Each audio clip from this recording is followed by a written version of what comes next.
Good morning students. प्रज्ञा विद्यालय की तरफ से ऑनलाइन क्लासेज में आपका स्वागत है। आज हम 9th क्लास का सामाजिक विज्ञान में भारत एवं समकालीन विश्व फर्स्ट इसका लेसन फर्स्ट करेंगे। फ्रांसीसी क्रांति लेक्चर नंबर है वो हमारा रहेगा 19 का। पिछले लेक्चर में हमने क्या किया था कि फ्रांस में संवैधानिक राजतंत्र की स्थापना हो गई थी कि एक नए संविधान का प्रारूप तैयार किया गया था नेशनल असेंबली द्वारा। और नए संविधान में का उद्देश्य क्या था? नए संविधान का प्रारूप तैयार करने का कि सम्राट की शक्तियों को सीमित करना, कि नए संविधान के प्रारूप में जो भी नियम थे वो सम्राट की शक्तियों पर अंकुश लगाने के लिए बनाए गए थे ताकि सम्राट है निरंकुश शक्तियों का प्रयोग है वो ना करे। आज हम कर रहे हैं फ्रांस में राजतंत्र का उन्मूलन होता है समाप्ति, कि फ्रांस में राजतंत्र की समाप्ति हो गई और गणतंत्र की स्थापना हुई। देखिए कि फ्रांस की स्थिति आने वाले वर्षों में भी तनावपूर्ण बनी रही, कि संवैधानिक राजतंत्र की स्थापना के बाद भी फ्रांस में तनावपूर्ण माहौल है वही बना रहा। यद्यपि लुई 16वें ने संविधान पर हस्ताक्षर कर दिए थे, कि नए संविधान का जो प्रारूप था उस पर तो सम्राट ने हस्ताक्षर कर दिए थे, लेकिन उसके बाद भी वो पर्सा के राजा से गुप्त वार्ता कर रहा था, गुप्त वार्ता उसकी चल रही थी। फ्रांस की घटनाओं से जो दूसरे पड़ोसी देश हैं वो भी चिंतित थे कि फ्रांस में जो इस तरह की घटनाएं घट रही थी आए दिन, इसे जो पड़ोसी देश हैं, पड़ोसी देशों के जो शासक हैं वो भी चिंतित थे। और पड़ोसी देशों के शासकों ने एक योजना बनाई। क्या योजना बनाई? कि 1789 की गर्मियों के बाद जो इस तरह की जो घटनाएं घट रही हैं फ्रांस में, उनको नियंत्रित करने के लिए वे सेना भेजेंगे। कि पड़ोसी देश के शासकों ने सेना भेजने की योजना बना ली इस तरह की घटनाओं को कंट्रोल करने के लिए, नियंत्रित करने के लिए। लेकिन जब तक इस बात पर अमल होता, पड़ोसी देशों द्वारा जो बनाई गई योजना है, जब तक उस पर अमल होता, तब तक अप्रैल 1792 में नेशनल असेंबली ने पर्सा और ऑस्ट्रिया के विरुद्ध युद्ध की घोषणा का प्रस्ताव पारित कर दिया। यहाँ पे क्वेश्चन क्या निकल रहा है कि नेशनल असेंबली ने पर्सा एवं ऑस्ट्रिया के विरुद्ध युद्ध की घोषणा का प्रस्ताव कब पारित किया? कब पारित किया? अप्रैल 1792 में। या ऐसे भी हो सकता है कि अप्रैल 1792 में नेशनल असेंबली ने किसके विरुद्ध युद्ध की घोषणा का प्रस्ताव पारित किया? किसके विरुद्ध? पर्सा एवं ऑस्ट्रिया के विरुद्ध। कि जब तक जो पड़ोसी देशों द्वारा बनाई गई योजना पर अमल होता, तब तक नेशनल असेंबली ने पर्सा और ऑस्ट्रिया के विरुद्ध युद्ध की घोषणा का प्रस्ताव पारित कर दिया। अब पर्सा एवं ऑस्ट्रिया के विरुद्ध युद्ध की घोषणा का प्रस्ताव पारित क्यों किया? क्योंकि जो लुई 16वां जो सम्राट था वो पर्सा के जो राजा है उससे गुप्त वार्ता रखता था। प्रांतों से हजारों लोग सेना में भर्ती होने के लिए जमा हो गए। अब युद्ध के लिए जो सेना थी उसमें अलग अलग प्रांतों से जो हजारों लोग हैं वो सेना में भर्ती होने के लिए आने लगे।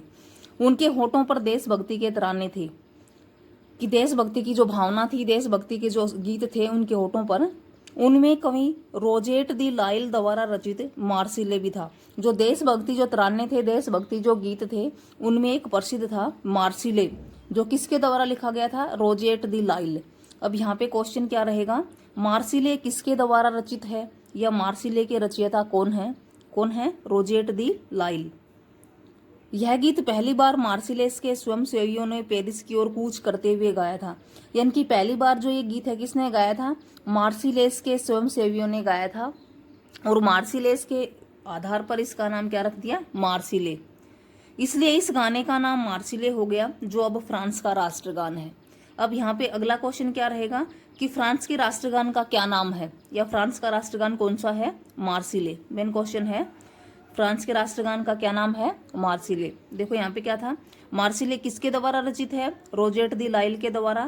फ्रांस के राष्ट्रगान का क्या नाम है? मार्सिले। क्रांतिकारी युद्धों से जनता को भारी क्षति एवं आर्थिक कठिनाइयां झेलनी पड़ी। पुरुषों के मोर्चे पर चले जाने के बाद घर परिवार और रोजी रोटी की जिम्मेदारी औरतों के कंधों पर आ पड़ी। अब जो पुरुष थे वो तो किस में चले गए? युद्ध में चले गए। और औरतों के ऊपर किसकी जिम्मेदारी आ गई? परिवार की। और देश की आबादी के एक बड़े हिस्से को यह लगता था कि क्रांति के इस सिलसिले को आगे बढ़ाने की जरूरत है।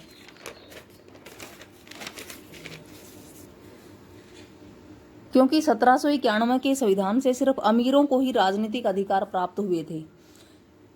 लोग राजनीतिक क्लबों में सरकारी नीतियों और कार्य योजना पर बहस करते थे, कि राजनीतिक जो क्लब होते थे उनमें सरकार द्वारा बनी गई जो नीतियां हैं, योजनाएं हैं, इनके ऊपर चर्चाएं होती थी, बहस होती थी। क्योंकि जो पहला जो संविधान बनाया गया था वो अमीरों को उससे राजनीतिक अधिकार मिले, अमीरों को तो मिले लेकिन गरीब वर्ग उससे भी वंचित रह गया। इसलिए जो ये लड़ाई है, युद्ध है, इसको आगे बढ़ाने की जरूरत थी।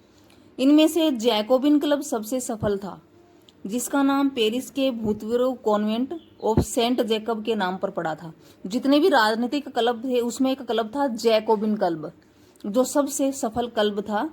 और जो जैकोबिन क्लब का नाम किसके नाम पर पड़ा?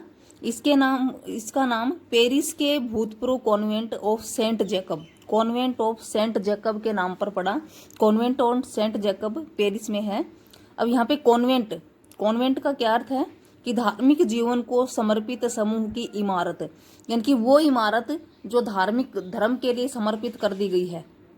तो पेरिस की एक इमारत थी कॉन्वेंट ऑफ सेंट जैकब, जो धर्म के लिए समर्पित कर दी गई थी, और उसी के नाम पर इस क्लब का नाम रखा गया था जैकोबिन क्लब। अब यहाँ पे क्वेश्चन क्या रहेगा? जैकोबिन क्लब का नाम किसके नाम पर रखा गया था? पेरिस के भूतपूर्व कॉन्वेंट ऑफ सेंट जैकब के नाम पर। अब कॉन्वेंट का क्या अर्थ है? अगला क्वेश्चन, कॉन्वेंट का अर्थ है धार्मिक जीवन को समर्पित समूह की इमारत। जो अब इस राजनीतिक समूह का अड्डा बन गया था, जो जैकोबिन क्लब है वो राजनीतिक समूह का अड्डा बन गया था, यानी कि यहाँ पे राजनीति के बारे में चर्चाएं होती थी। इस पूरी अवधि में महिलाएं भी सक्रिय थी और उन्होंने भी अपने क्लब है वो बना लिए थे। जैकोबिन क्लब के सदस्य मुख्यतः समाज के कम समृद्ध हिस्से से आते थे। अब जैकोबिन क्लब में जो सदस्य थे, जो लोग थे, जो राजनीति के बारे में चर्चाएं करते थे, वो कौन से थे? वो कम समृद्ध लोग थे। कौन कौन थे इनमें छोटे दुकानदार, कारीगर, जूता बनाने वाले, जैसे पेस्ट्री बनाने वाले, घड़ी साज, छपाई करने वाले, नौकर और दिहाड़ी मजदूर शामिल थे।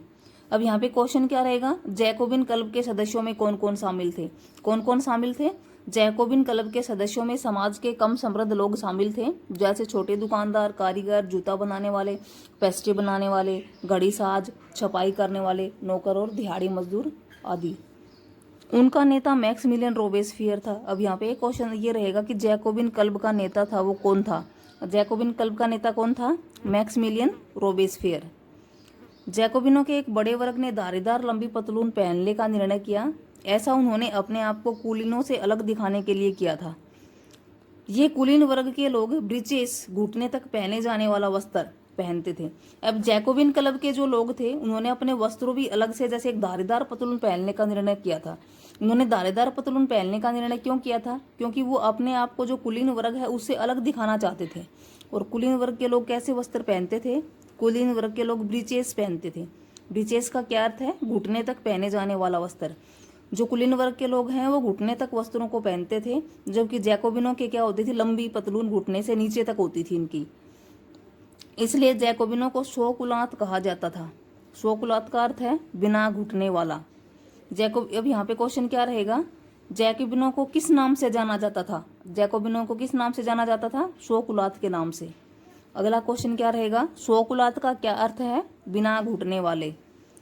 शोकुलात लाल रंग की टोपी भी पहनते थे, जो स्वतंत्रता का प्रतीक थी। शोकुलात किस रंग की टोपी पहनते थे और किसका प्रतीक थी? शोकुलात लाल रंग की टोपी पहनते थे और वो स्वतंत्रता का प्रतीक थी। सन 1792 में जैकोबिनों ने खाद्य पदार्थों की महंगाई को लेकर विद्रोह कर दिया। 10 अगस्त की सुबह ट्यूरेलिए के महल पर धावा बोल दिया और राजा को बंधक बना लिया। नए चुनाव कराए गए। 21 वर्ष से अधिक उम्र वाले सभी पुरुषों को मतदान का अधिकार है वो दिया गया। अब खाद्य पदार्थों की महंगाई बढ़ने से जैकोबिनों ने क्या कर दिया? विद्रोह करना शुरू कर दिया। ट्यूरेलिए के महल पे धावा बोल दिया। अब राजा को बंधक बना लिया। राजा को बंधक बनाए जाने के बाद क्या किया गया? नया चुनाव कराया गया, और जो नया चुनाव था उसमें सबको वोट डालने का अधिकार दिया गया जो 21 वर्ष से अधिक उम्र के थे। उसके बाद नवनिर्वाचित असेंबली को कन्वेंशन का नाम दिया गया। जो नई असेंबली बनाई गई, जो नई सभा जो बनाई गई नए चुनाव कराने के बाद, क्योंकि राज्यों को बंधक बना लिया गया तो नए चुनाव कराए, और नए चुनाव करवाने के बाद नई असेंबली है उसको तैयार किया गया, उसका निर्माण किया गया। तो नवनिर्वाचित जो असेंबली था उसको क्या नाम दिया गया? कन्वेंशन। यहाँ पे क्वेश्चन क्या रहेगा? नवनिर्वाचित असेंबली का क्या नाम था? कन्वेंशन। अतः 21 सितंबर 1792 को राजतंत्र का अंत कर दिया गया और फ्रांस को गणतंत्र घोषित कर दिया गया। अब यहाँ पे क्वेश्चन क्या रहेगा? राजतंत्र का अंत कब हुआ? या ये भी हो सकता है फ्रांस को गणतंत्र घोषित कब किया गया? दोनों का एक ही आंसर रहेगा, 21 सितंबर 1792 को। अब यहाँ पे गणतंत्र क्या होता है कि गणतंत्र सरकार का वह रूप है जहां सरकार एवं उसके प्रमुख का चुनाव जनता करती है। देखो, राजतंत्र में तो जनता चुनाव नहीं करती है, क्योंकि राजा के बाद उसका पुत्र है वो राज्य का उत्तराधिकारी होता है। लेकिन गणतंत्र में क्या है, गणतंत्र में राजा का चुनाव कौन करती है, जनता करती है। तो फ्रांस में पहले राजतंत्र था, उसका तो अंत हो गया और गणतंत्र है उसकी स्थापना हो गई। फिर लुई 16वें को न्यायालय द्वारा देशद्रोह के आरोप में मौत की सजा सुनाई गई। अब राजतंत्र का अंत होने के साथ ही लुई 16वें की जो शासन है वो खत्म हो गया, क्योंकि गणतंत्र की स्थापना हो गई थी। अब लुई 16वें का शासन समाप्त होने के बाद लुई 16वें को न्यायालय द्वारा क्या किया गया, देशद्रोह के आरोप में मौत की सजा सुनाई गई, फांसी की सजा। और 21 जनवरी 1793 को प्लेस डी लो कॉनकॉर्ड में उसे सार्वजनिक रूप से फांसी दे दी गई। अब यहाँ पे क्वेश्चन क्या रहेगा कि लुई 16वें को फांसी कब दी गई, 21 जनवरी 1793 को कहाँ दी गई, प्लेस डी लो कॉनकॉर्ड में। और अगर ये भी हो सकता है कि लुई 16वें को फांसी क्यों दी गई थी, देशद्रोह के आरोप में, क्योंकि देशद्रोह के आरोप में उसको फांसी दी गई थी। Thank you students. ये हमने क्या किया आज कि फ्रांस में राजतंत्र का अंत कैसे हुआ और गणतंत्र है उसकी स्थापना है वो कैसे हुई। इसी के साथ ही जो हमारा होमवर्क है, इसमें बहुत सारे जो शॉर्ट आंसर क्वेश्चंस हैं वो निकल रहे हैं। होमवर्क हमारा क्या रहेगा, जो आपको फेयर नोटबुक में राइट एंड लर्न करना है। जैसे क्वेश्चन फर्स्ट है, नेशनल असेंबली ने पर्सा और ऑस्ट्रिया के विरुद्ध युद्ध की घोषणा का प्रस्ताव कब पारित किया था, अप्रैल 1792 में। फ्रांस के राष्ट्रगान का क्या नाम था, मार्सिले किसके द्वारा रचित है अथवा मार्सिले के रचयिता कौन है, रोजेट दी लाइल। जैकोबिन क्लब का नाम किसके नाम पर पड़ा, जैकोबिन क्लब का नाम पेरिस के भूतपूर्व कॉन्वेंट सेंट ऑफ जैकब के नाम पर। कॉन्वेंट का क्या अर्थ है कि धार्मिक जो समूह उसके लिए समर्पित जो इमारत है, धर्म के नाम पर जो समर्पित इमारत है उसको क्या कहते हैं, कॉन्वेंट। जैकोबिन क्लब के सदस्यों में कौन कौन लोग शामिल थे, कम समृद्ध लोग शामिल थे, जैसे दुकानदार, कारीगर, जूते बनाने वाले, पेस्ट्री बनाने वाले, दिहाड़ी मजदूर, ये सब। जैकोबिन क्लब का नेता कौन था, मैक्समिलियन रोबेस्पियर। ब्रीचेस का क्या अर्थ है, घुटने तक पहने जाने वाला वस्त्र। जैकोबिनों को किस नाम से जाना जाता था, शोकुलात के नाम से। शोकुलात का क्या अर्थ है, बिना घुटने वाले। शोकुलात कौन से रंग की टोपी पहनते थे और वह किसका प्रतीक थी, शोकुलात लाल रंग की टोपी पहनते थे और वह स्वतंत्रता का प्रतीक थी। नेक्स्ट है, नवनिर्वाचित असेंबली को क्या नाम दिया गया था, जो नई असेंबली, नए चुनाव करवाने के बाद नई असेंबली बनी थी, उसको क्या नाम दिया गया था, नवनिर्वाचित असेंबली को कन्वेंशन का नाम दिया गया था। फिर नेक्स्ट क्वेश्चन है, फ्रांस में राजतंत्र का अंत और गणतंत्र की स्थापना कब हुई। फ्रांस में राजतंत्र का अंत 21 सितंबर 1792 को राजतंत्र का अंत हुआ और गणतंत्र की स्थापना हुई। यहाँ पे अगर अकेला ऐसे पूछा जाता है कि फ्रांस में राजतंत्र का अंत कब हुआ, तो भी यही आएगा 21 सितंबर 1792। अगर ये पूछा जाता है फ्रांस में गणतंत्र की स्थापना कब हुई, तो भी यही आएगा 21 सितंबर 1792। उसके बाद है, गणतंत्र का क्या अर्थ है, गणतंत्र हम किसको कहते हैं, जिसमें राजा का चुनाव जनता करती है। फिर लुई 16वें को फांसी कब व कहाँ दी गई थी। देखिए, लुई 16वें को फांसी कब दी गई थी, 21 जनवरी 1793 को कहाँ दी गई थी, प्लेस डी कॉनकॉर्ड में। लुई 16वें को फांसी 21 जनवरी 1793 को दी गई थी, कहाँ दी गई थी, कॉनकॉर्ड में। अगर ये पूछा जाए किस लिए दी गई थी, किस कारण से दी गई थी, तो क्या था, देशद्रोह के आरोप में।